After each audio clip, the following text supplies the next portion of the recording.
ఈ గుడికొచ్చి మనం ప్రసాదం తినకుండా ఎప్పుడైనా వెళ్ళావా? అమ్మా కలుపుతున్నారమ్మా.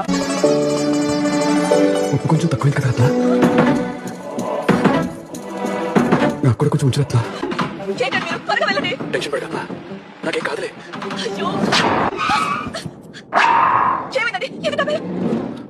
నువ్వు సీట్ బెల్ట్ వేసుకోవడం మర్చిపోయా.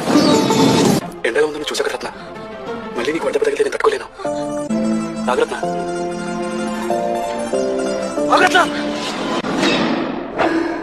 కొబ్బరి తినకుండా మనం ఎప్పుడైనా కొబ్బరి బొండం పడేసావా?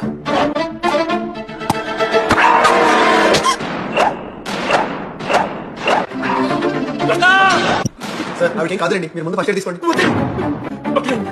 చెప్పడం